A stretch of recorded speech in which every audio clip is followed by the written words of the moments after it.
मालवा निमाड़ के संधि स्थल, परमार वंश और राजा भोज का गौरव नगर धार शिक्षा, धर्म, इतिहास, कला, प्रकृति और संस्कृति का पर्याय रहा है।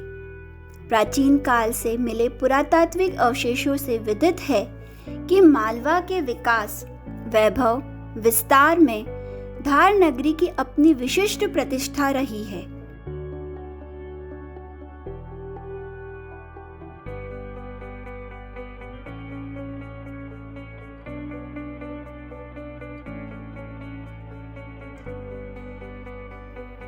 शहर के पश्चिम में पहाड़ी पर परमार वंश की कुल देवी कालिका माता का मंदिर स्थित है। यह अति प्राचीन मंदिर धार शहर के रहवासियों के लिए श्रद्धा और भक्ति का धार्मिक केंद्र है। प्रदेश के दूरस्थ क्षेत्र के अलावा यहाँ श्रद्धालु गुजरात और महाराष्ट्र से भी बड़ी संख्या में वर्ष भर आते हैं। नवरात्रि भी नगर पालिका द्वारा यहाँ पर भव्य मेले का आयोजन प्रतिवर्ष कराती है। यह तालाब इसीलिए देवी सागर तालाब कहलाता है।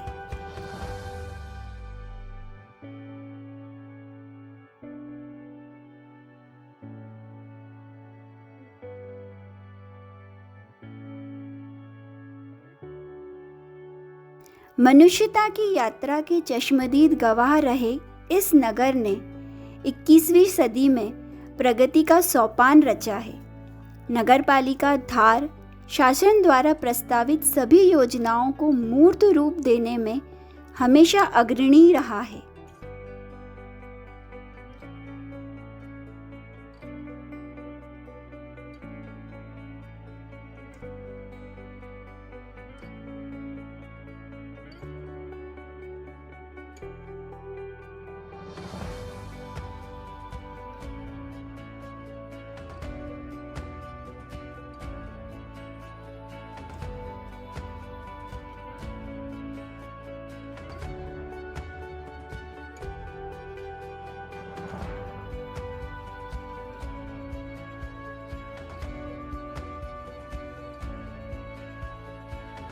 निरंतर विकास की इसी माला में नगरपालिका धार एक और मणि जोड़ने के लिए प्रयासरत है।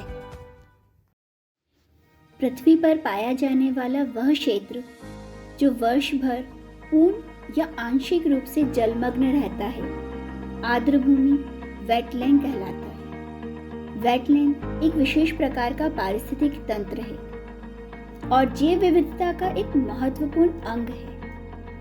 अब प्रश्न यह उठता है कि आज हमें वेटलैंड की ओर ध्यान देने की आवश्यकता क्यों महसूस हो रही है? तो इसका उत्तर है कि आज के आधुनिक जीवन में भौतिकवादी मानव को सबसे बड़ा खतरा जलवायु परिवर्तन का है।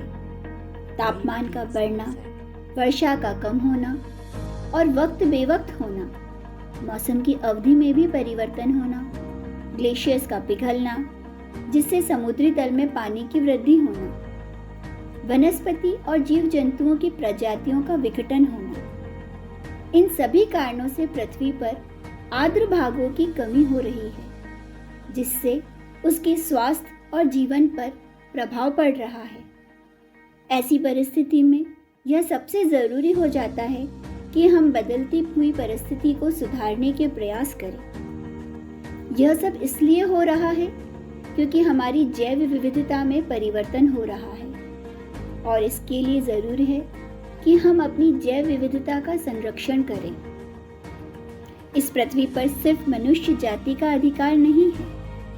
ईश्वर के द्वारा बनाए गए सभी जीव जंतु, पेड़ पौधों, सभी प्रकार की जातियों प्रजातियों का जल, थल, आकाश सभी जगह समान अधिकार है। यह सब विविध होते हुए भी एक दूसरे के लिए और मानव के लिए सहयोगी हैं, जिससे जीवन को सुगम बनाया जा सके और यह सब आपस में मिलकर हमारी आधारभूत आवश्यकताओं की पूर्ति करते हैं, जैसे भोजन, कपड़ा, औषधि, साथ ही साथ पर्यावरण संरक्षण में भी एक महत्वपूर्ण भूमिका निभाते हैं। वेटलैंड बायोलॉजिकल सुपरमार्केट भी कहलाता है। क्योंकि यह एक विस्तृत भोजन जाल का निर्माण करता है। इसे किडनी ऑफ द लैंडस्केप भी कहते हैं, क्योंकि यह जल चक्र के द्वारा जल को शुद्ध करता है।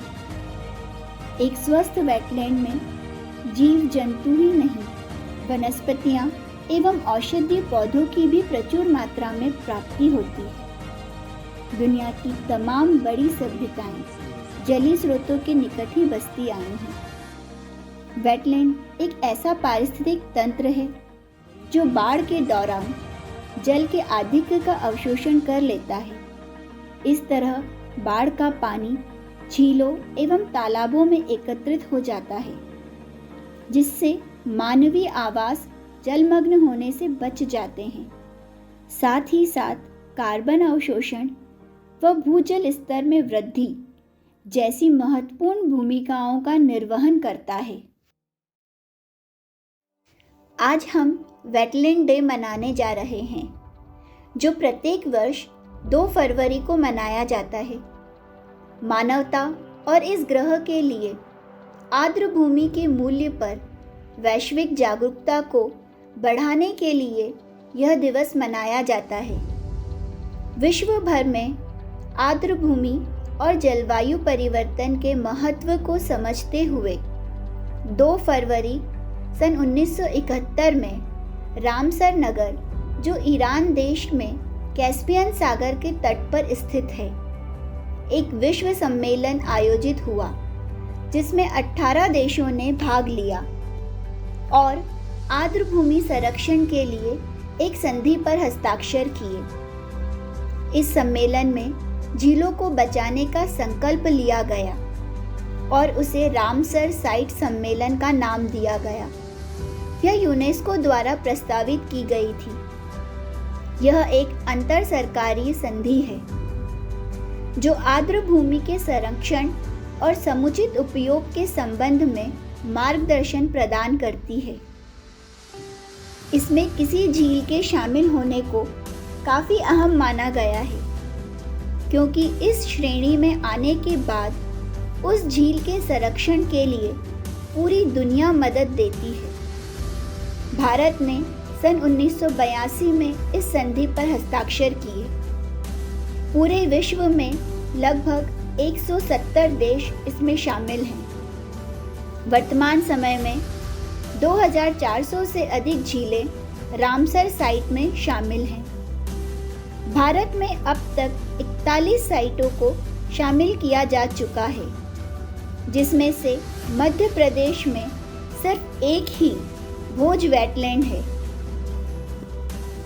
राष्ट्रीय महत्व की झीलों के संरक्षण के लिए केंद्र सरकार द्वारा 2013 में NPCA national plan for conservation of aquatic ecosystem scheme लाई गई। सैद्धांतिक रूप से NPCA का उद्देश्य पवित्र तरीके से झीलों का संरक्षण एवं जीर्णोद्धार करना है, ताकि पानी की गुणवत्ता को बेहतर करने के साथ ही जैव विविधता और पारिस्थितिकी तंत्र को मूल स्वरूप में ला सकें। इस स्कीम का उद्देश्य बढ़ते हुए प्रदूषण में कमी लाना भी है।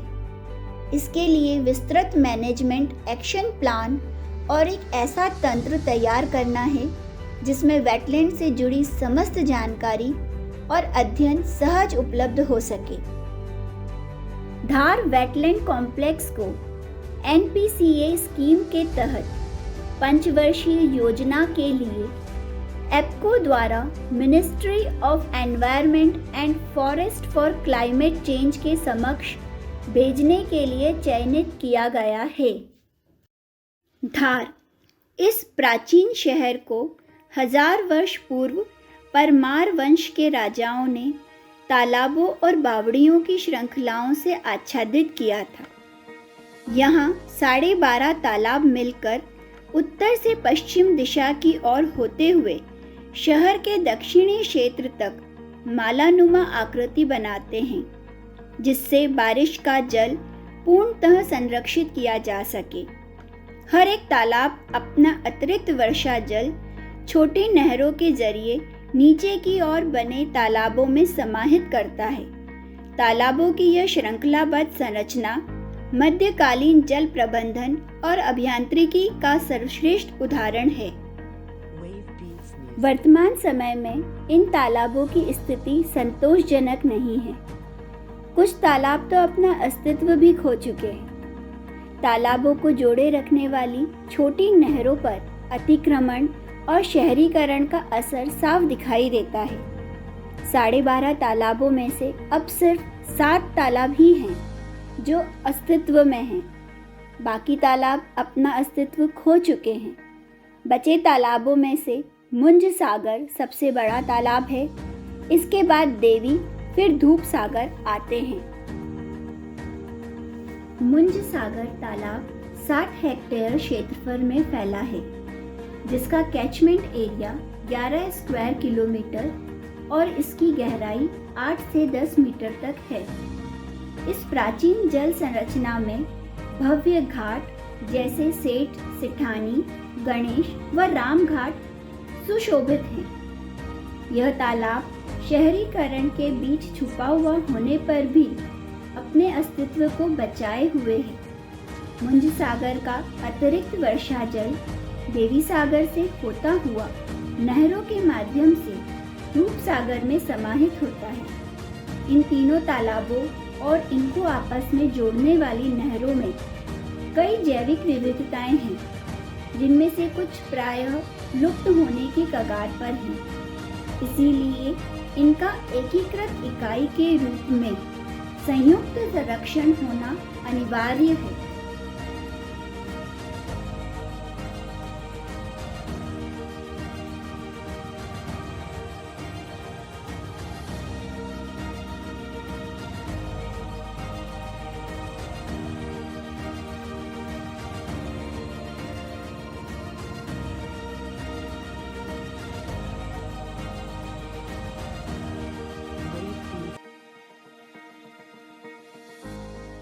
जैव विविधता को जानने के लिए हमें उसके सभी पक्षों को जानना होगा, क्योंकि सब एक दूसरे से जुड़े हैं। पानी की गुणवत्ता इसमें सबसे प्रमुख है।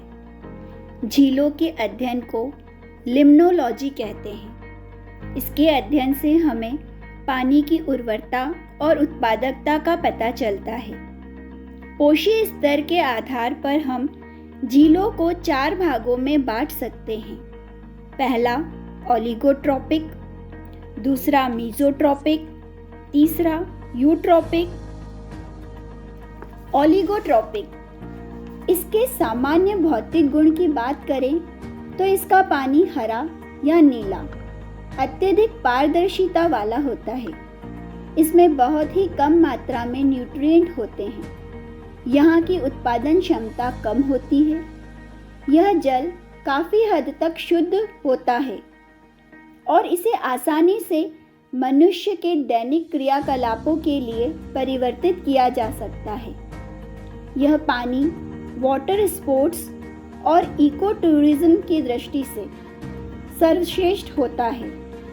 यहाँ पर पाए जाने वाले जीव जंतु और एक्वेटिक प्लांट शांत और स्थिर होते हैं। इस झील की ट्रॉपिक स्टेट इंडेक्स TSI 0 से 40 होती है। तीसरा यूट्रॉपिक, इन तालाबों में ऑक्सीजन की मात्रा कम होती है। यहाँ पर एल्गी अत्यधिक मात्रा में पाई जाती है। रासायनिक कारणों से न्यूट्रिएंट की मात्रा अधिक होती है। एल्गी की अत्यधिकता के कारण सूरज की रोशनी अंदर नहीं जा पाती और प्रकाश संश्लेषण न हो पाने के कारण ऑक्सीजन कम हो जाती है और मरे पौधों और एल्गी का विघटन होने लगता है। वह जीवाणु और एल्गी ही जीवित रह पाते हैं जिन्हें कम ऑक्सीजन की आवश्यकता होती है। इस स्तर का TSI 60 से 80 होता है।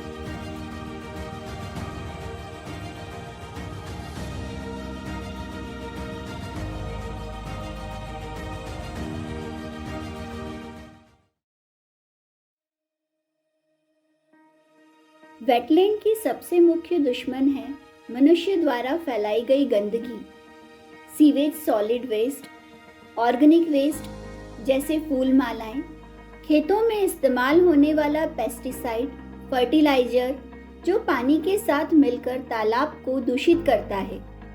पानी में साबुन का मिलना किनारों पर पानी की दूषितता का मुख्य कारण है।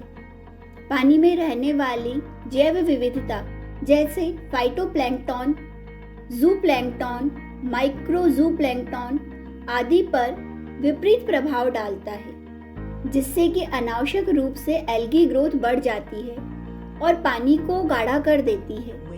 इसीलिए वेटलैंड के नियमों के तहत घाट पर साबुन का इस्तेमाल किसी भी रूप में, चाहे वह नहाने में हो या कपड़े धोने में हो, किसी भी डिटर्जेंट का इस्तेमाल पूर्णतः प्रतिबंधित होना चाहिए।